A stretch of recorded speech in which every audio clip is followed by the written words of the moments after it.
Good morning, friends. How are you all doing today? My name is Rabbit, and thank you very much for joining me for episode number 6 of Let's Semi-Blindly Play Through Eternal Eyes for the PlayStation 1. In our previous episode, after gaining access via permission of the Mayor of Gross Kingdom to the Lost Forest, we just began making our way through and we knocked out one of the sections. I am thinking we will probably be thrust forward into another fight. Maybe there are a couple for us to undertake, and I will just throw out there for you guys that at some point I might back out of here, head back to Luke's house and see what kind of merging opportunities we have available to us.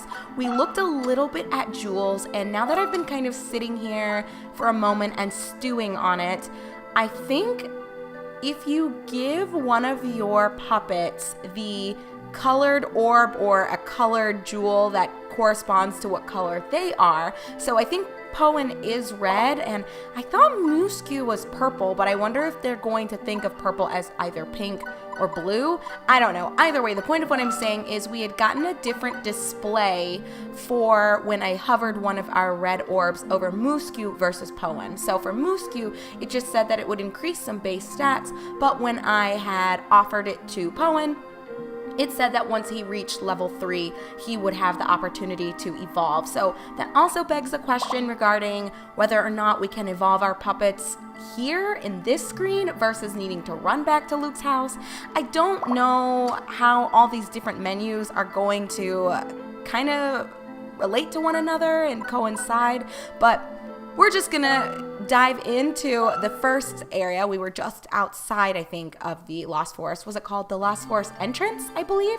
So either way, we're now, I guess, in the first section of it. So let's look at the critters that it's gonna throw our way. We also had discovered that treasure chests can be left on the battlefield, and you basically will get all of them once the fight has been completed. But I think there are some risks there with that, with my primary guess being, oh my gosh, this thing, it's so weird looking but kind of cute. But my primary guess being that the enemies will have the opportunity to destroy your chests so that you can't have them. So I don't know, do it at your own risk, I guess, is the moral of that story. Now, I should have done this first, but we'll do it now, better late than never. Let's take a second and actually look at these new creatures. So this one is called Mantee. Makes sense, he does look like a mantis, and he's level 5. Very cool, and you can even see what spells they've got going on. It just says magic though, so it's not really showing what color. Interesting, but it throws a small stone from above. A small amount of damage results. Okay, very cool. I'm not concerned enough to where I think I want to look at what everyone's got in terms of spells, but I do want to at least see the new names of puppets that we haven't encountered before. So this one is Pea. It's adorable. It looks kind of like a cranky baby penguin. And then we already saw this fella, but we'll just look again at Pikuchi. Love it. All right, friends, what do you say? Oh, I wish there was a way to just automatically go back to my team. If you hit your R2 button, you can quickly scroll through, but that's the extent of it. So kind of odd, but it's all good. I'm not going to be letting Muskew kind of get up in the front here. We're just going to throw out some magic from the back. So how are all of you doing? I hope life is treating you well. I am anticipating there will be quite a bit of, I don't want to call it grinding. Hopefully it will feel much more like adventuring in this narrative, but I think there will be a lot of downtime, similarly to what we had experienced when we played Hoshigami Ruining Blue Earth. So, oh, come on. So I had stated this, I think in episode 2, maybe episode 3, that if we are in an area where we're doing a lot of just running around and the same types of monsters get thrown at us, I don't know if there will necessarily be random encounters in this game. I think it is going to be very much like Hoshigami, where we would go to a certain area. Wow. And that was confirmed for us. So these monsters do go out of their way to fuck up your shit. That's a little lame. What the fuck? Okay, well, lesson learned, you guys. So we're not going to be doing what I did in our last episode and just leaving the entire field just littered with chests here and chests there. Absolutely not. I can't believe he went out of his way and destroyed my treasure chest. Like, what the fuck, bro? That is nuts. But to be fair, I had assumed there had to be a con to leaving them out.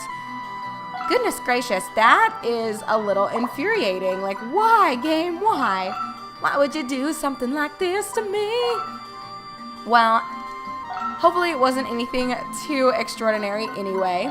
Probably not. I think our last fight, all we got were jewels, yes, which, don't get me wrong, the jewels are wonderful because I think that is the only way you're going to be evolving and getting your puppets to learn new abilities and spells and getting them where they need to be.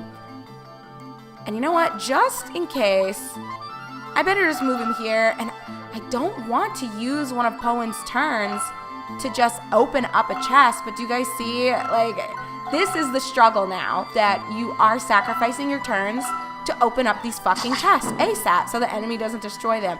What I'm wondering / hoping is maybe eventually your puppets will gain access to AoE abilities, and effectively they will have the opportunity, if let's say you take out 2 or 3 of the enemy puppets and they're all right around each other and within the range of whatever AOL. Can you guys tell what is on my mind? I'm going full retro today. But no, whatever AoE spell, let's say Poen has access to, he can layer that over where the 3 chests are just sitting and maybe open all of them in one turn, as opposed to only being able to presently open 1 chest per turn. That's what I'm thinking is going to become an option for us later. Whether that's true or not, that is anybody's guess, y'all. Oh my god, Luke he's struggling a little bit. We did just get another rice ball, so I guess let's use it. Unfortunately, that will be one of my turns, but if I'm lucky, Poen and Musku should be able to kill this other... I'm just gonna leave you here, Betty. They should be able to kill this other... Well, I was thinking, do I want to get the Mantis gone? Because I think he does the most damage, but at this point in the game, I think the true advantage is just killing someone each turn. Maybe it doesn't necessarily matter who that is. And looky, we got another chest drop. And just so that damage is being split here, I don't want Luke being the only one getting his ass kicked. We will go ahead and do that. And, but I don't want Poen missing out on, on XP.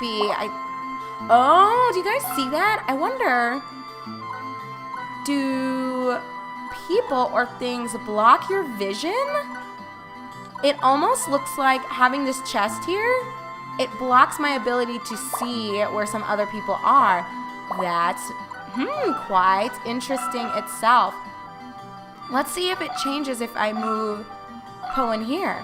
I can, in fact, reach this guy. And I think this is the one that took out the last chest. I don't think the worms seem to care. I mean, they're just kind of minding their own business, having a good-ass time. And, that's not good. Hopefully, he's not going to come over here and destroy this like a douchebag. We'll have to wait and see, I guess. Come on, monster. Please don't do it. Yeah, I want some more puppets. I feel it's bullshit. They've got, like, 8 or 9 enemies on the map, and I'm just struggling over here with basic-ass Luke, who can't even cast any spells, and then my 2 OG puppets. I'm hoping once we're done here in the Lost Forest, maybe it's something like you will find a new puppet after you explore each area. Maybe? Hopefully that's the case, because we could use a few more. You know what? I am going to risk it for the biscuit, and I think I'm just going to leave this chest here. If I'm fortunate, I will kill this dude, and maybe we can kill 2 more folks, and oh god, but that other one is right up in that worm's face. I'm so uneasy. Like, that one just went out of his way to destroy the chest. Like, he walked up to it and smacked it, and it went away. Oh, we got a pink Pea Jewel. Very cool. I think that that's what Musku is supposed to be, even though, is it just me? His color, I don't know if I can see it here. Maybe that isn't something, well, it says he's pink, or at least that's the ability he started off with. But the orb that corresponded to him when we initially unlocked him, it was purple, y'all, or it looked purple to me. Maybe I'm alone here. I don't really know, but we're gonna kill this guy. And it doesn't look like my vision was obstructed now, so I don't know why I couldn't see earlier. Very perplexing.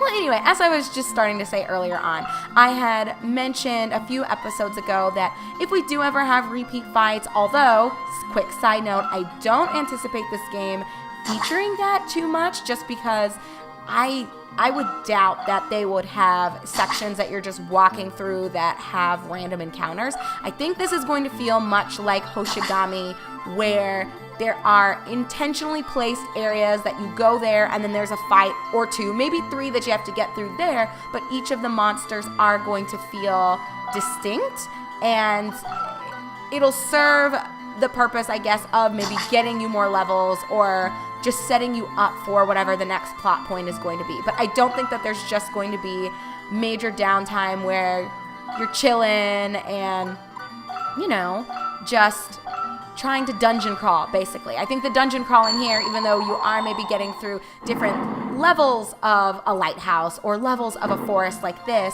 I don't think it's set up to where you're physically traversing all of that. I think you're just sliding through a screen and, oops. Wait, what is the, oh, you can see, oh, you can see what the range is before you even, that's, you guys, the more you just blindly click, it's like the more you find out. It's really cool. I think they might have a bit more depth to this combat system than perhaps I initially was wanting to give it credit for. There are more options, I guess, than I thought I would have. But I appreciate it. Please, Pea, don't, okay. I was a bit worried and I was thinking, this thing is going to fuck up my chest. But he didn't, so that is good. So I want to give Pone the opportunity to level up. I think he's a little behind because Luke is level 4. So I'm just going to open this now.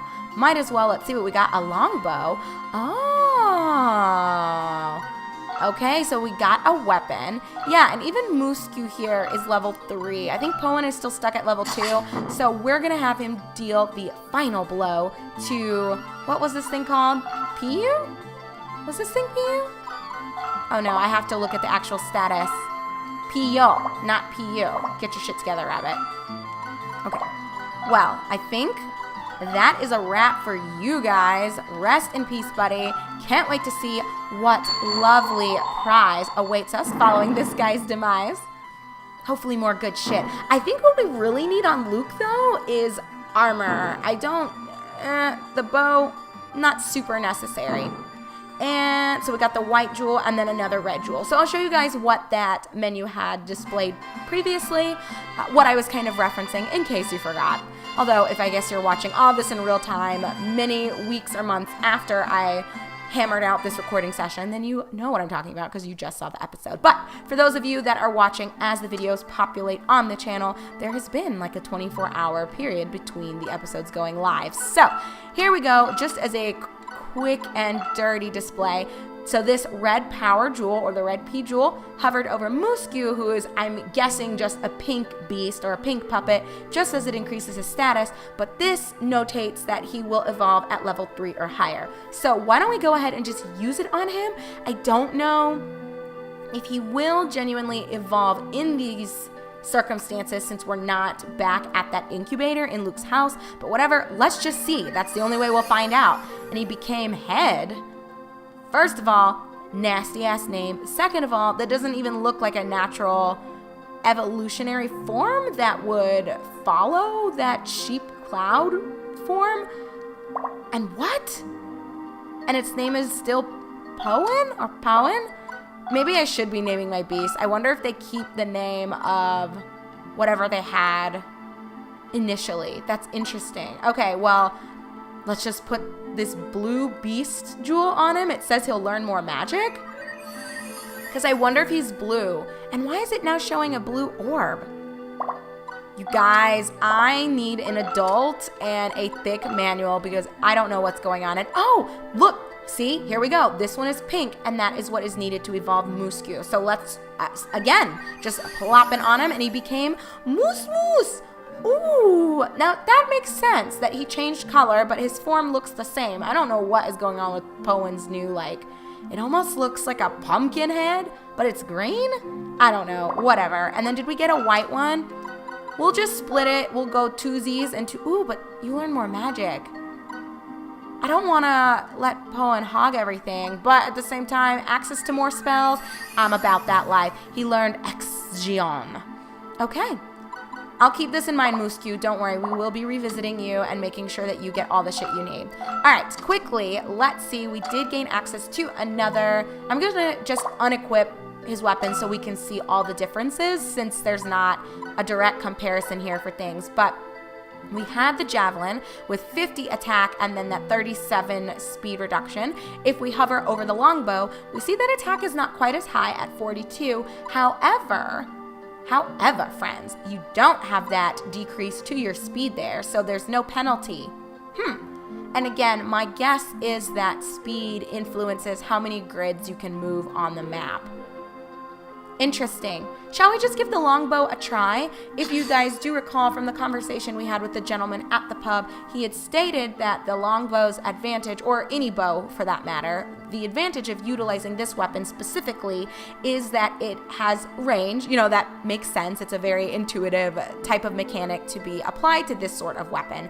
But he said there is a disadvantage in that it's, I guess you can't properly hit something that's too close to you. Now, how the game defines too close, I have no idea. Is it just one grid in front of you? Is it two grids in front of you that there's a mischance? I don't know. But we'll go ahead and just equip it and we'll see what that looks like in our next video.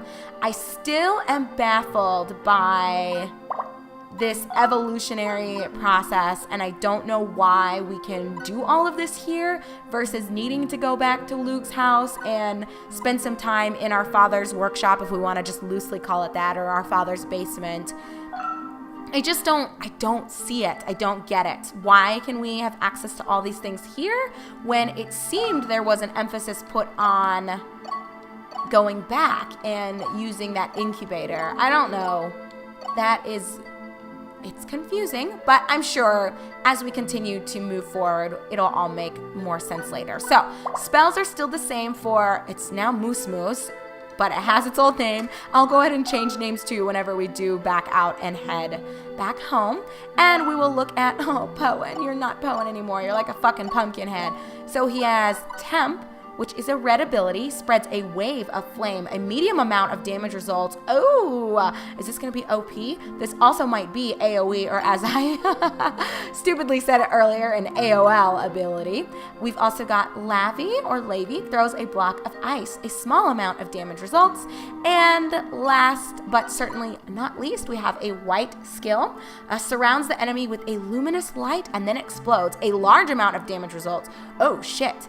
How do we tell? I'm not sure what these stats mean. Like CS, what does that mean? I guess PW is power, RG, I don't know, maybe range? And EF, is that the effectiveness? It says A, that says C. So small, medium, and then large, this one might be an A as well. Okay, so I think effectiveness, they do like a letter-based rank, almost a school ranking system, if you will. I don't know what CS is, unless that corresponds to, no, because PW is power. And if RG is range, what is CS? I don't know. I have no idea, you guys. And there's no point in us sitting here and worrying about it. I'm hopeful and crossing my fingers that at some point we will find someone who is going to explain more about the puppet mastery and just utilizing them in general and navigating their specific menus, because we got nothing. No one has said anything to us about it. We are truly just learning as we go. But that is it for now, my darlings. Thank you very much for joining me for episode 6 of Let Semi Blindly Play Eternal Eyes for the PlayStation 1. When we resume in video number 7, I guess we're just gonna keep it moving. I don't know if we're going to head into maybe section 2 of the Lost Forest, but I don't feel like we need to back out yet. However, if we do have another fight awaiting us, maybe after that one we'll go back to our house and see how things do differ if we try to do all of the jewel engraving or jewel merging with with our puppets back home. I just want to be able to have some sort of direct compare and contrast situation happening, because as it stands right now, I'm just walking around in the dark and feeling around and hoping that I'm heading in the right direction. So I'd like to try to give myself a foundation to compare things to. So that is what we will just have to look forward to. Anyway, again, thank you very much for joining me, everyone. My name is Rabbit, and I am so grateful to have you guys here experiencing this alongside me. So take care, be good, and I will hit you guys up in just a moment in episode number 7.